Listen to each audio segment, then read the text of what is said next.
so well, I hope it happens before I die or I get old. People say that I'm a reborn, I'm so well, I hope it happens before I die or I get old. Everyone, welcome back once again to Vicious Rants, and of course I'm your host, your YouTube Messiah, and often imitated, never duplicated superstar Tim Vicious, and going over Raw this week was in the Performance Center, and it is the go-home show to SummerSlam this Sunday. Now, before we get into that, one quick thing in news want to go over, well, two things. One, the second Ring of Honor champion, Xavier, he passed away a few days ago. Ring of Honor holds a near and dear spot in my heart because as a kid growing up in South Philly, ECW was my thing. And then when ECW folded, Ring of Honor took its place for me. It started out in Philly through Gabe Sapolsky and so on. It's sad to hear him go. Man, it's going to be missed. Now, also, in other news, I try not to bring up this kind of stuff when this happens, but this just feels like something that needs to be addressed. A dude wound up getting arrested at Sonya Deville's house because for attempted kidnapping and stalking. And y'all remember that Eminem song Stan? Well, you know what? This is a fucking example of it. All y'all out there that want to go and say, oh, I stand for this, I stand for that, I stand for this, I stand for her, him, this, that, whatever.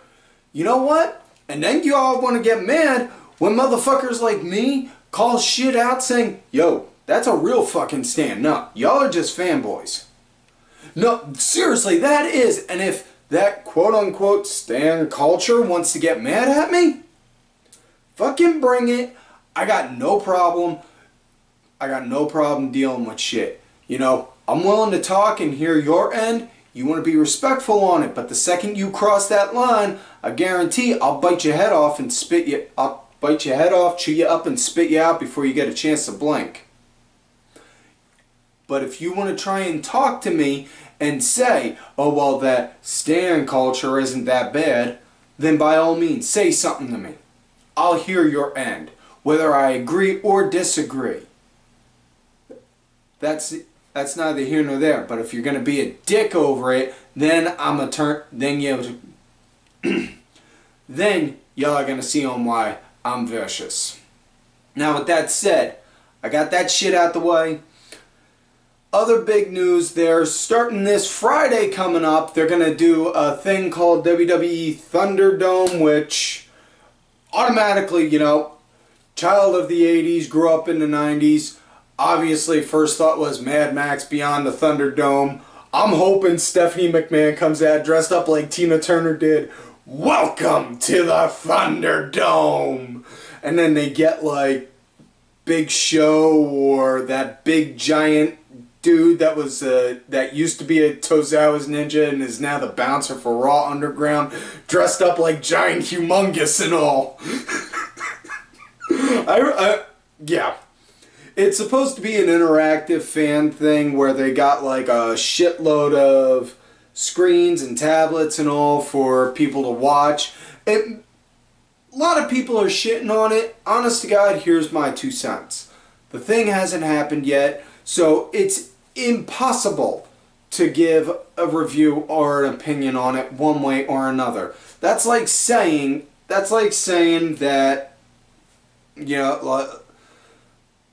that's like saying a show is going to suck when you've never watched it. Well, if you never watched it, how do you know it sucks? Just because, oh, it comes from somebody who, typically does stuff you don't like? Well, emphasis on the key word, typically. Give it a shot, at the very least. What the fuck's it going to hurt? If it's bad, then you're going to complain about it. And if it's good, you're still going to complain about it and be a bitch over it. Get over it. Now, that said, let's switch gears, talk about last week with the SmackDown Rewind. Big highlights from last week.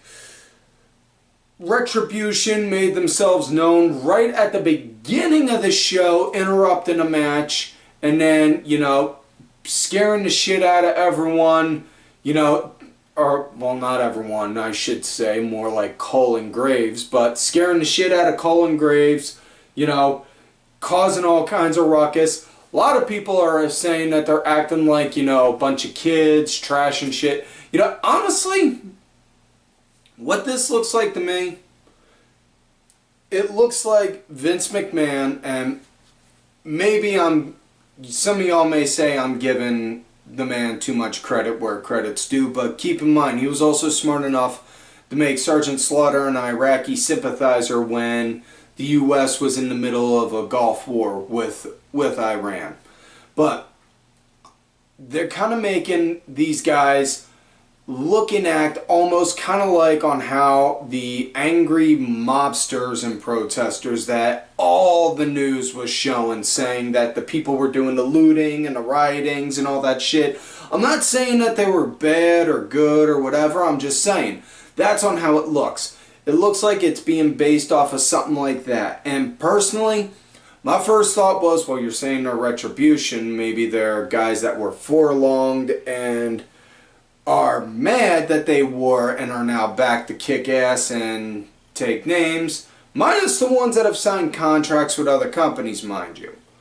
Then I started thinking more, maybe it's more so people that have been sitting in the back and catering, pissed off because quote-unquote creative has nothing for them, and, you know, and it's just, well, if they're not going to give us something, then fuck it, we're going to do it ourselves.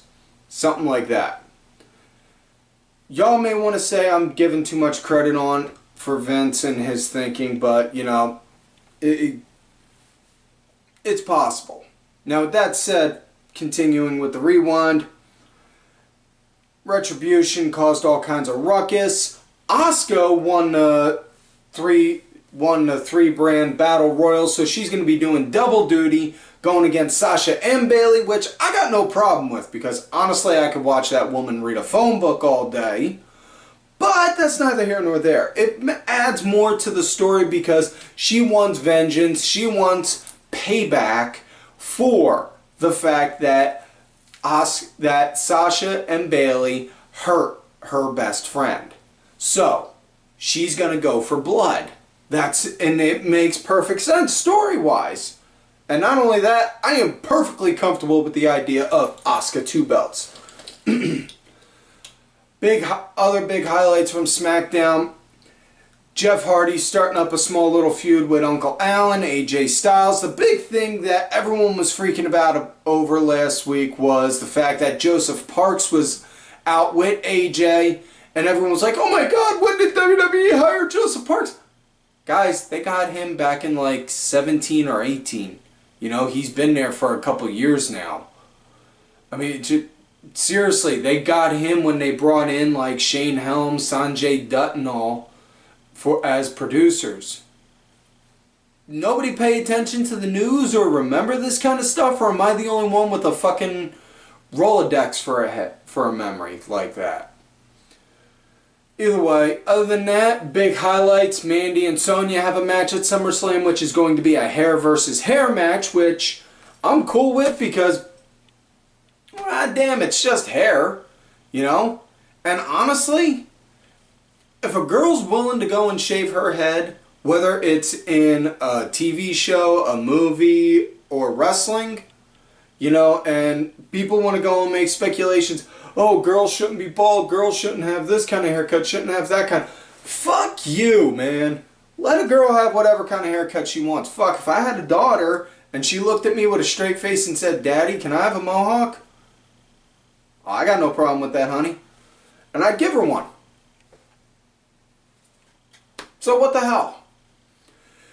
Also, big thing, the build-up for the Braun Strowman Bray Wyatt match for SummerSlam for the Universal title took a huge turn when Alexa Bliss did an interview, said on how, you know, she had a nice solid friendship with Braun, and it possibly may have developed some romantic feelings. And then Alexa called out Braun on it. Braun came out, sporting the old cue ball look. Take it from yours truly, Braun. That is a hell of a look, but you're going to want to put some sunscreen on your head for a while. Otherwise, sunburn on top of your head is a bitch. But Alexa confronted Braun. Them two started to cross words. Braun was saying he's evil, mean, sadistic. He's the stuff nightmares are made of. And then Alexa started trying to slap sense into Braun literally, which is kind of funny seeing a little 5-foot tall girl reaching her arm up like this, slapping a 7-foot man like that. It was almost kind of like seeing like a little kid reaching up to go and hit like mom or dad. And then Braun just held her up, and then the lights went out just as he tossed her up in the air. They didn't show that they hit, which plays to the, well, we don't show men attacking women aspect, but it creates in the theater of the mind that they did. So yeah, Braun's looking like now he's going down a very dark and evil path. If he is, thank God Steve Corino is in WWE as a producer. Also, because if there's one thing Steve Corino can do is show you how to be an evil man. Now with that said, let's get into this week's show now that we're done with all that menagerie and horse shit.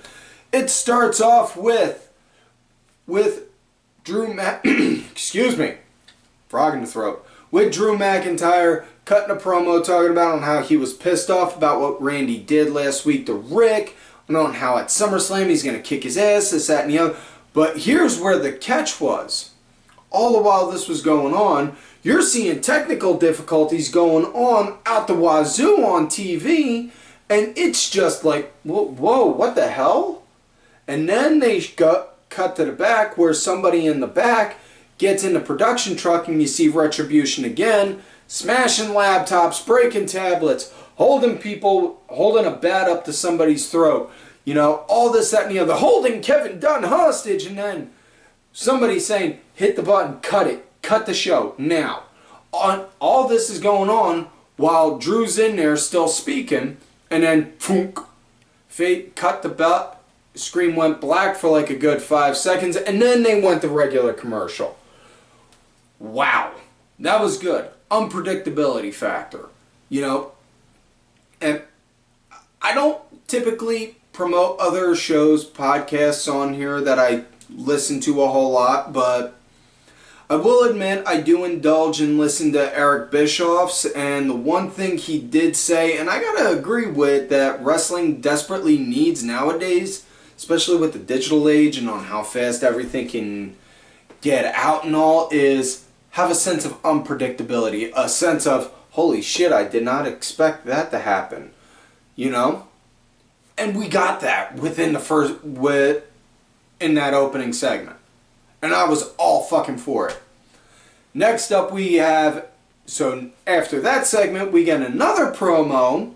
So after one promo, we get another promo, which makes zero sense, but MVP coming out talking about on how the Hurt Business is here to make sure that, you know, they're gonna, damn it, get my words right, man. Get your words right, Vicious.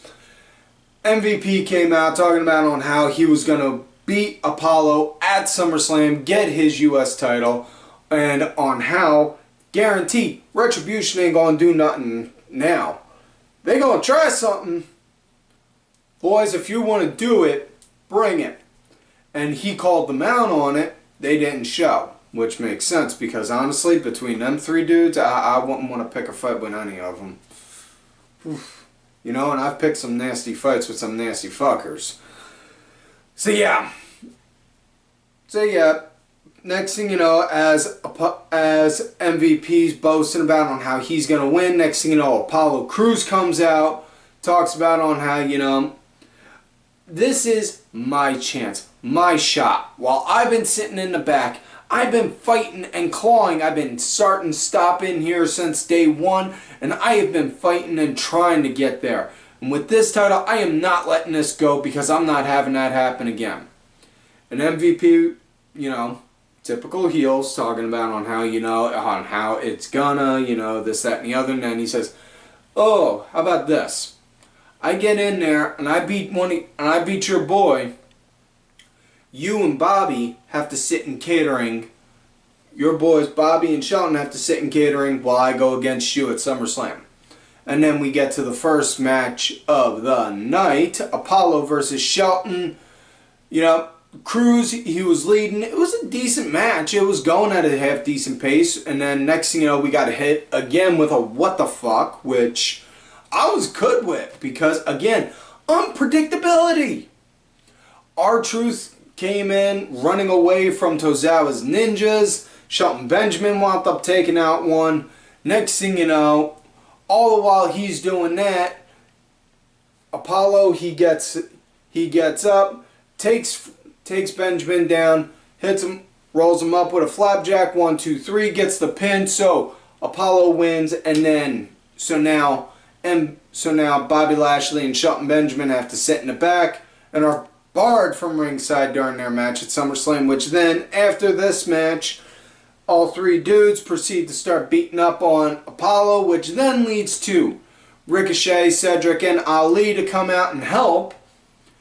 They go to do so, and then next thing you know, Bobby gets the full Nelson on Cedric. Ricochet, and Apollo eventually hit him enough times to make them break the hold. After that, MVP issues a challenge for later in the show for a 6-man elimination tag match. And they do wind up saying that they want that. Apollo winds up saying that he doesn't want Cedric in the match because he took that full Nelson. He's hurt, which plays again to MVP planting the seeds of doubt on, is Cedric going to turn? Is he going to join the Hurt Business? What's going on, huh? So yeah. Next up, we got Ivar going against Angel Garza, and this is all because apparently they're both trying to flirt with the one bachelorette chick, which, honest to God, I've seen better acting in fucking 1940s serial movies. Oh, God, that blonde can't act for shit. God almighty. Ugh, yeah. So, either way, Ivar and Garza, they were a decent enough match. Ivar wound up leading the match for the most part. It was decent enough. Biggest eyesight, though. Oh my God, on Zelina again. Oh, good Lord almighty. Aleister Black, you no good modern day Billy Kidman, son of a bitch, prick bastard. Sorry. Feel like that needs to get mentioned every week anytime I ever see that woman. I'm good now. I'm good. Anyways, Angel Garza gets the win because Angel Garza gets the win doing a running drop kick. Boom, right to Ivar's head. And then gets the 1, 2, 3. That's it. Next thing you know, after that, next thing you know, Dawkins gets on the Tron. Starts talking about on how, they got some footage that people would want to see, and Joe that he got from Joe. Next thing you know, Zelina goes over, is like, whoa, what footage? And Joe just sitting there all calm like the BMF he is. Like, well, since Retribution has been causing a lot of mischief, WWE has tightened up security and put various cameras in various places where people wouldn't expect to be seen. And then you just see Zelina's face go from normal to... And then she runs off. They eventually show she wound up going over to Montez's cup. And then that's it. And then she turns away. So... it gives her plausible deniability. There's no actual proof of showing her pouring anything into the cup or whatever, but yeah. After that, get some squawking back and forth, and then Ford comes out. Montez Ford appears out of nowhere and starts slapping the piss out of Andrade, which will lead to a match between them two later. But for now, we got Oh dear God almighty, the reason why I need heart pills when women matches happen. Mickie James going against Natalya, and so yeah, it was a decent match, you know, it was nice back and forth, and then eventually Seth came out, and Seth Rollins came out and confronted Joe because of the comments Joe was saying about Seth Rollins, not, you know, boasting, you know, trying to say he's a messiah and he's not, paraphrase mind you. And while all them two are arguing and the cameras are really focusing on them two, you could see the wrestling match still going on in the background, which, you know, I have my eye on that the whole time, you know. Mickie James, man, my eyes on her like a hawk. Whew. And then, yeah, so yeah, Natalya, she won via a count out, so while everyone was shitting about the idea, oh, well, both girls got a jobber entrance and Mickie lost on her debut, on her return match to a count out. Listen, you don't always need to win to get over. And not only that, if you're going to complain about wins and losses, it's fucking pro wrestling. It's, and I hate using this term, but it's fake fighting. Quit complaining about wins and losses. It's a matter, you establish a strong enough character, it don't matter. You can have 1,000,000 losses and 5 wins. Case in point, look at the fucking Brooklyn Brawler. He's an established character. While everyone would expect him, oh, it's the Brooklyn Brawler, so it's guaranteed he's gonna job. Doesn't matter. That's not the story. But, so yeah. Next matchup, we got women's tag action. Sasha and Bayley going against Shayna Baszler. And another reason why I need my heart pills, my future third ex-wife, Asuka. Whew.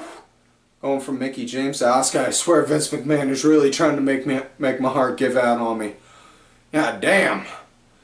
Anyways, Asuka, she wound up going at this match solo for a good portion of it because as Shayna was outside when there was a brawl out there, next thing you know, Nia Jax, who was suspended 2 weeks ago, boom, punched through the plexiglass, shattered it, or not shattered, mind you, but broke it over. Shayna and them two started brawling off screen. So Asuka wound up working her lion's share of this match in it. And then Shayna, she got the hot tag, started cleaning up house, started putting both Bayley and Sasha on the ass end of ass whoopings. And match came to an end. Asuka got Sasha, had her out, kept her in an Asuka lock, and then Shayna put Bayley in the Caribou clutch, and then, yeah, tap out. So, yeah. Next up, we got, next match we got after that, it is Peyton Royce going against Ruby Riott. And this was, now, one thing that is of note is before this, they had a little backstage segment, but the main thing was after that segment, the camera panned to the side, panned to the right, and then saw Shayna Baszler talking to Jessamine Duke and Maria Shafir. So apparently the band is back. Getting to that in a minute, but Peyton Royce versus Ruby Riott, it was a nice back and forth match, you know, it was decent. And now, match came to an end when Billie Kay was yelling and taunting Ruby. Liv stepped in between like, yo, you better not get in her face, I will hurt you. And then Peyton shoved Ruby into Liv, which, you know, again, feeding into, can I really trust them story, which is all cool. And then Peyton Royce hit that corkscrew brainbuster. I think they're calling it the Deja Vu. And then got the 1, 2, 3.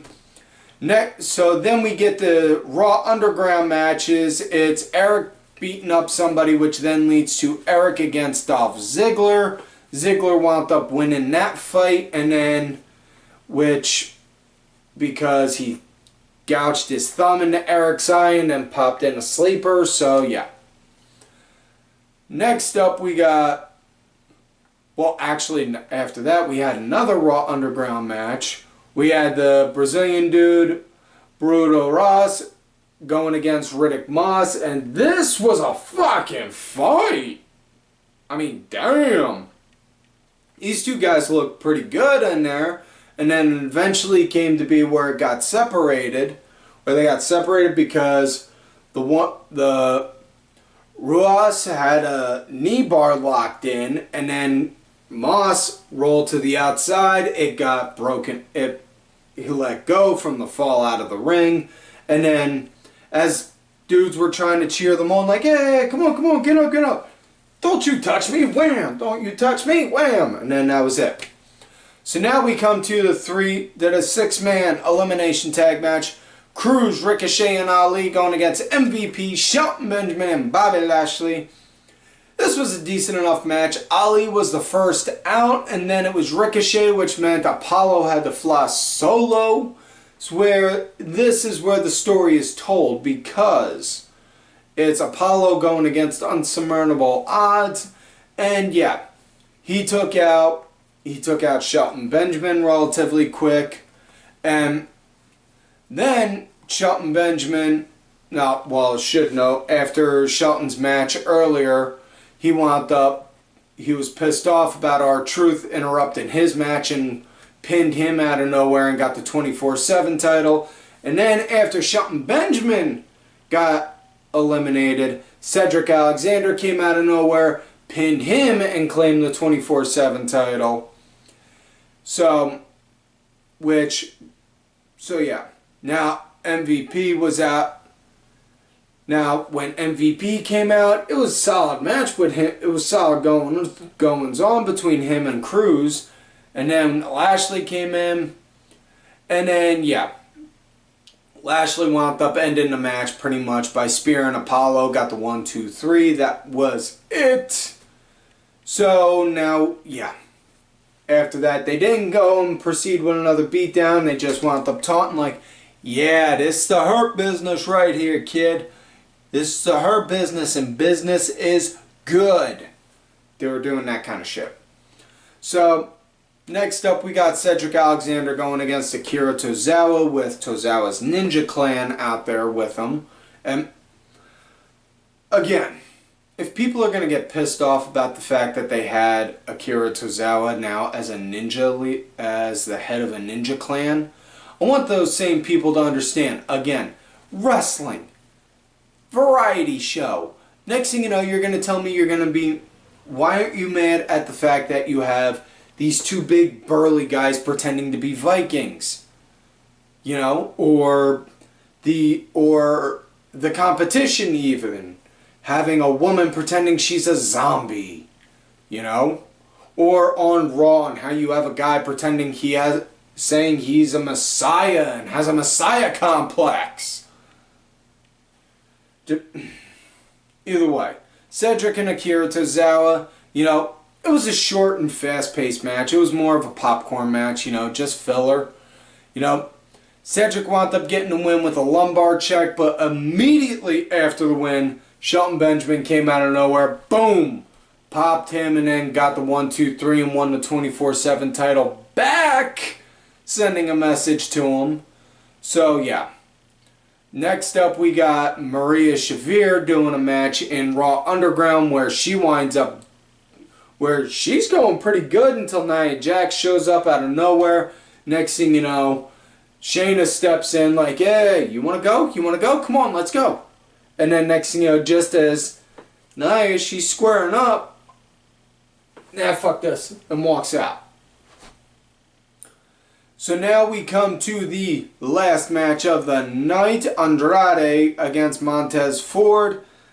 Ford wound up pretty much leading the match, which you would expect because he's coming back. He found out them guys done did him wrong and he wants blood for it, but personally, if we're going to do fantasy booking, I wouldn't have had Ford do a match at all tonight. I would have had it wait until SummerSlam to build anticipation and make it like, you know, he's sitting on this anger. He's been sitting on this anger and aggravation all week, and now he wants them bad. But that's just me. But it was a decent enough match. Match came to an end when Andrade got distracted because Bianca Belair came out and started slapping the shit out of Zelina for doing the poisoning.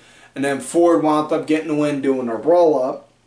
So now we come to the closing segment of the night. Shawn Michaels comes out to talk about on what Randy did was wrong, this, that, and the other. And on how, he was mad about it, how Randy felt like he deserved to have somebody like Rick with him when, everyone would have given their left foot to be with Rick or have somebody mentor him like that. And just point blank was saying that he's back in McIntyre for their match at SummerSlam, which then out of nowhere, Randy then, boom, hit him with an RKO and then punt right to the head. Right after that, McIntyre comes out, starts checking on Shawn. You okay? You okay? You okay? And then Randy starts to try and creep back in. McIntyre, scared, shakes him out of the ring, helps Shawn back onto his feet. And then McIntyre, boom, pops him with an RKO. And then just walks off. So, that's it for this week's show. I dug the shit out of it. This was probably one of my more favorite episodes in a good bit. But that is it for this week's show, folks. So, please don't forget to like the video, subscribe to the channel, and go back and watch some of the other episodes. Look for me on the Twitter at Team Vicious. Also, on that Facebook gimmick, Tim Ash. If you're going to look for me on my Facebook gimmick, let me know you found me on there from here. Or on my Twitter at Team Vicious. I don't think I creep John going. Thank you to my executive producer, Ali Rewan Ben, who did provide the music for this week's show. Make sure y'all check it out on iTunes, Spotify, and such. Details are down below. Big thank you to contributor of the show, LFC Lingerie Fighting Championship. It's a little bit of wrestling, a little bit of MMA, and a whole lot of attractive women wearing a little bit of nothing. Also, folks, do not forget to follow all of these cool-ass cats right here on the Twitter. Asa Mountain, Kenny Killer, DSB_IV, Diabolica RA, and Sergeant Curry Pants. And folks, like I always tell y'all, you love me great, you hate me. I hope it happens before I die or I get old. People say that I'm a reap what I sow. I hope it happens before I die or I get old.